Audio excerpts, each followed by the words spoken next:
Digital technology کی ہم بات کرتے ہیں تو دنیا تو اس کی طرف جا چکی ہے، ہم جا رہے ہیں، اور میں سمجھتا ہوں کہ اگر باقی چیزوں کو ہم چھوڑ دیں کہ ہم نے پچھلے 77 سال میں کیا کیا، اگر ہم آگے کے 20 اور 25 سال کی پلاننگ کر لیں ڈیجیٹل ٹیکنالوجی کی، تو میں سمجھتا ہوں کہ ہمارے جو ایک لفظ ہے کہ سارے درد اور دکھ جو ہیں وہ دھل جائیں گے۔ مجھے بتا رہے تھے فاروق صاحب کہ 41 ٹریلین ڈالر کی یہ اکانومی ہے، جہاں پر ہم اس کو ڈیجیٹلائز سسٹم کے اندر لے کے جا سکتے ہیں، پاکستان بھی اپنا اس میں حصہ ڈال سکتا ہے۔ میں نے اپنے مکمل تعاون کا یقین دلایا ہے، اور میں سمجھتا ہوں کہ اس کے بغیر پاکستان اب شاید اپنے پیروں پہ نہ کھڑا ہو سکے اگر ہم نے یہ موقع بھی ضائع کیا۔ آج اس ڈیجیٹل ٹیکنالوجی نے معیشت کو بہتر بنانے میں اہم ایک کردار یہ کیا ہے کہ آج ہمیں اس کے ساتھ شامل ہونے میں کسی انرجی کرائسس کے رونے کی ضرورت نہیں پڑے گی، کسی مہنگی زمین خرید کے انڈسٹری ڈالنے کی ضرورت نہیں پڑے گی۔ اگر آج ہم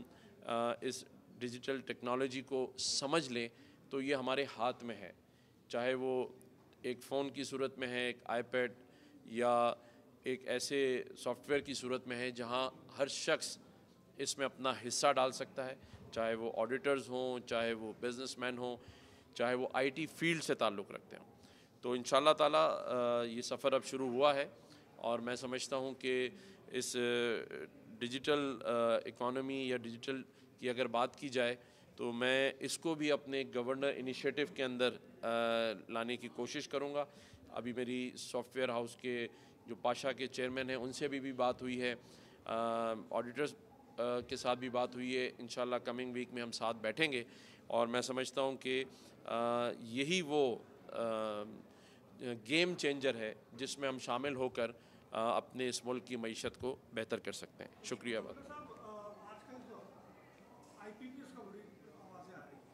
52% پنجاب، 6 ہمارے بزنس مینوں کی کوئی بھی قربانی دینے کی تیاری اس ملک کے لیے، اور 2050 کے 2052 میں کہیں جا کر ان کے ایگریمنٹ پورے ہوں گے، اور 1 یا 2 کے ایکسپائر ہو گئے، اس کو جواب دینے کو گورنمنٹ تیار نہیں ہے۔ تو جب گورنمنٹ کی سمتیں درست نہیں ہے تو قوم کی کہاں سے درست ہے؟ دیکھیں، قربانی کبھی کبھی دی نہیں جاتی، لی جاتی ہے، تو انشاءاللہ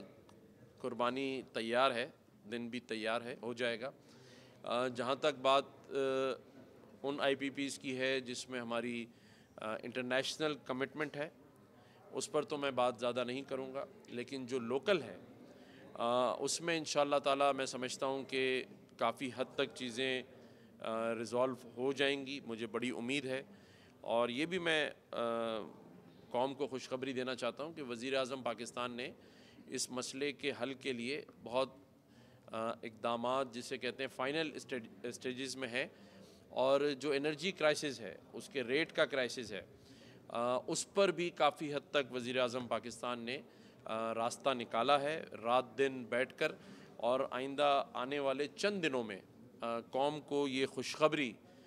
ملنے والی ہے کہ کچھ حد تک ہمارے آنسو پوچھیں گے،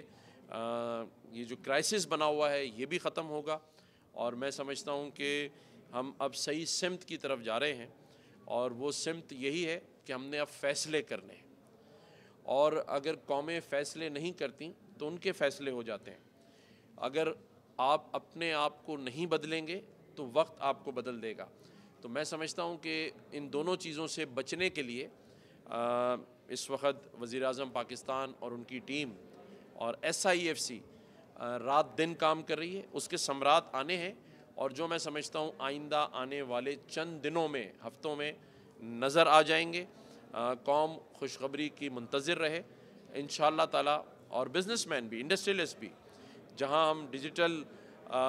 سسٹم کی بات کر رہے ہیں، اس میں داخل ہونے کی بات کر رہے ہیں، تو میں سمجھتا ہوں کہ باقی چیزوں سے بھی انشاءاللہ تعالیٰ ہم نکلیں گے، اور اس فرسودہ نظام کو بدلنے کا جو بیڑا ہم سب نے اٹھایا ہے، جس میں آپ نے دیکھا کہ گورنر ہاؤس بھی پیش ہے اپنے انیشیٹوز کے تحت۔ کل ہی ہم نے شجرکاری مہم کا آغاز کیا، اور مجھے ایک چیز کی خوشی ہے کہ اسے عوام نے بڑا اپریشیٹ کیا ہے۔ آج پچھلے کوئی 20 گھنٹوں سے جو پاکستان ایکس ٹرینڈنگ ہے ٹویٹر کی، اس پر عوامی گورنر شجرکاری مہم جو ہے ٹاپ ٹرینڈ پہ ہے، ٹاپ نمبر 1 پہ ہے. تو اس کا مطلب یہ کہ عوام میں شعور ہے،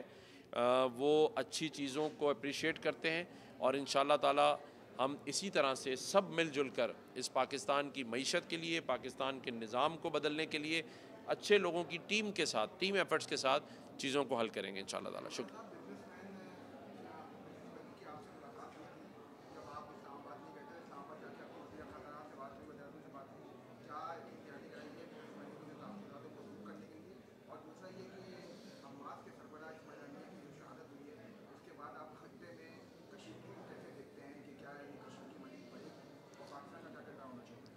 دیکھیں، حماس کی جو سربراہ کی شہادت ہے، یہ مسلم امہ کے لیے ایک بڑا المیہ ہے، ایک الارم ہے، اور ہمیں اس واقعے کے بعد اگلی پیشبندی کر لینی چاہیے. اگر دشمن مضبوط ہو اور جس پر وہ وار کرے وہ کمزور ہو، تو پھر گھر کی دروازوں کی کھڑکیوں سے بھی آ کے شہید کر دیے جاتے ہیں. میں اسی لیے کہتا ہوں کہ مضبوط افواج پاکستان کی سرحدوں کی ضامن ہے، اور آج الحمدللہ چاہے کیسے بھی حالات ہوں،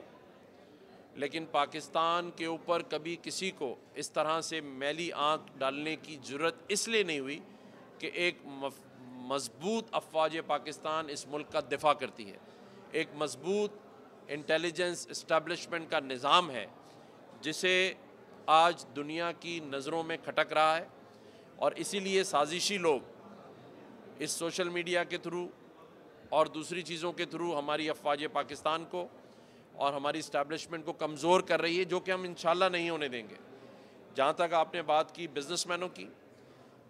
مینوں کے تحفظات ہمیشہ سے رہے ہیں، اور حکومتوں کا کام ہوتا ہے کہ ان کے تحفظات کو دور کیا جائے، ان کی معاشی تکالیف اور پرابلمز کو سالو کیا جائے، ریزالو کیا جائے، جس پر انشاءاللہ تعالی وزیر اعظم پاکستان نے اسٹیٹ بینک آف پاکستان کو، انرجی منسٹر کو، فائنینس منسٹر کو، جیسا کہ میں نے پہلے بھی بتایا تھا کہ فائنینس منسٹر صاحب کو میں نے خود ریکویسٹ کی تھی، وہ کراچی آئے، چیمبر کے لوگوں سے ملے ہیں، بزنس مینوں سے ملے ہیں، اور انہوں نے یہ کہا ہے کہ انشاءاللہ تعالی وہ وزیر اعظم پاکستان کے ساتھ اور ان کی کیبنٹ کے ساتھ بیٹھ کے جو بڑے مسائل ہیں ان ایشوز کو حل کرنے کی پوری کوشش کریں گے. لیکن میں یہاں پھر کہتا ہوں کہ ہم نے حکومت کا ساتھ دینا ہے. اگر پاکستان میں لوگ ٹیکس نہیں دیں گے، اگر پاکستان میں لوگ مسائل ہی اٹھاتے رہیں گے اور اپنے وسائل سے فائدہ نہیں اٹھائیں گے، تو پاکستان کی معیشت کا جو والیوم ہے وہ بہت تھوڑا ہوگا. اور آپ کو پتہ ہے جب تھوڑا ہو اور گھر میں افراد زیادہ ہوں تو ایک گھر میں بھی لڑائی ہوتی ہے. تو ہم نے اپنے وسائل بڑھا کر اپنے مسائل کم کرنے ہیں، اور پاکستان میں وسائل موجود ہیں، صرف مسائل نے ہمیں روکا ہوا ہے. اور انشاءاللہ تعالی یہ میں بڑے اللہ کے بھروسے پہ بات کر رہا ہوں کہ ہم ان سب کرائسس سے جلد ہی نکلنے والے ہیں، کیونکہ ہمیں سرا مل گیا ہے، ایک اچھی ٹیم موجود ہے، اور یہ ٹیم رات دن کام کر رہی ہے. اور انشاءاللہ تعالی، اور آپ نے اس کا ایک میں ماڈل کہہ لوں، ایک ایگزامپل دیکھ لیں، وہ ہے گورنر ہاؤس سندھ، جہاں آئی ٹی انیشیٹو کراچی سے نکل کر حیدرآباد، جہاں 90,000 بچوں نے آئی ٹی ٹیسٹ دیا ہے. آج گورنر ہاؤس میں جو بچے پڑھ رہے ہیں وہ $600 سے $800 مہینہ کما رہے ہیں. اور اس کے علاوہ جتنے بھی انیشیٹوز، آج آپ دیکھیں ہم نے شجرکاری مہم کا کل آغاز کیا. انشاءاللہ تعالی اس مہینے میں آپ کو 1.5 لاکھ سے زائد جو اچھے بڑے پلانٹس ہیں جن کی گارنٹی سامنے سے ہمیں ملے گی، جو یونیورسٹیز، کالج اور مدرسہ، ہاسپٹلز جو ان کو پانی دے سکیں گے، وہ انشاءاللہ اس گورنر ہاؤس سے ان کو ہینڈ اوور کیے جائیں گے. میں خود اس کو مانیٹر کروں گا. اور انشاءاللہ تعالی جو ہمیں آج مسائل ہیں، جس کو سب سے بڑا مسئلہ ہماری معیشت ہے، اس پر بھی ہم کام کر رہے ہیں. مہنگائی سب سے بڑا مسئلہ ہے، بے روزگاری سب سے بڑا مسئلہ ہے، سب سے بڑے مسئلوں میں انرجی کرائسس ہے. اس شہر کے لوگ جو کہ رات دن محنت کرتے ہیں, بجلی پانی گیس سے محروم ہے, ان مسئلوں کو حل کرنا ہے. ہمیں تھرڈ کول منصوبے پر توجہ دینی ہے. ہم نے ان سیکٹرز کے اندر, جیسے آج بات ہوئی ڈیجیٹل اکانومی کی, ان چیزوں کو انٹروڈیوس کرانا ہے اپنے لوگوں کے درمیان, اپنے لوگوں کو شعور دینا ہے, اپنی عوام کو وہ آئیڈیاز دینے ہیں جس سے وہ اپنے پیروں پہ بھی کھڑے ہوں اور پاکستان کی معیشت میں اپنا حصہ ڈال سکیں. میں انشاءاللہ تعالیٰ پوری کوشش کروں گا اور کر رہا ہوں کہ ہم سب کو ساتھ لے کر چلیں اور ان مسائل سے حل نکالیں. شکریہ بہت. بس آخری کر دیں. سر پوچھنا یہ تھا کہ وہ شخص جو سلاخوں کے پیچھے ہے یار ہمیشہ اس کی بات, اس کی نظر اسٹیبلشمنٹ پہ ہے اور اس کی خواہش ہے کہ مذاکرات ہوں اور مسائل کچھ بہتر ہوں, تو آپ کو لگتا ہے کہ ایسا کچھ چانس بن سکتا ہے؟ دیکھیں مجھے تو نہیں پتا کہ چانس بنتا ہے, کیونکہ چانس تو ہمیشہ لگتے ہیں, بنتے نہیں ہیں. لیکن کل کا بھولا کیا کہتے ہیں, بدھو تو میں کسی کو نہیں کہتا, لیکن میں یہ ضرور کہہ سکتا ہوں کہ ہمیں اگر یہ احساس ہو رہا ہے, اور میں اس بات پر مبارکباد دیتا ہوں پی ٹی آئی کے ان لوگوں کو کہ وہ بھی اپنے اس بانی کو سمجھا رہے تھے کہ یہ جو آپ نے لائن لی ہے اپنے ہی پیروں پہ کلہاڑی مارنے والی, کہ آپ اپنی ہی افواج اور اپنی ہی اسٹیبلشمنٹ کو اپنے ہی لوگوں سے بدنام کرا رہے تھے. اگر اس کا احساس انہیں اب ہو گیا ہے تو میں ان کو اور ان کی جو سیاسی جماعت ہے اس کو مبارکباد دیتا ہوں, اور اپنے ان تمام جو پی ٹی آئی کے ورکرز ہیں, کارکن ہیں, ان کے یوتھ کے لوگ ہیں, ان کو میں ضرور کہوں گا کہ یہ پاکستان آپ کا ہے, ہمارا ہے, اور ہمیں مل کر چلانا ہے. ہمیں اس کو ٹھیک کرنا ہے, اسے ہمیں آگے لے کے جانا ہے, اور اس میں ہم سب اکٹھے ہیں. لیکن ان شر پسندوں سے اور ان غیر ملکی ایجنڈوں سے ہم نے ہوشیار رہنا ہے جہاں ہم اپنے ہی ہاتھوں سے اس شاخ کو کاٹیں جس پر ہم بیٹھے ہوئے ہیں. شکریہ.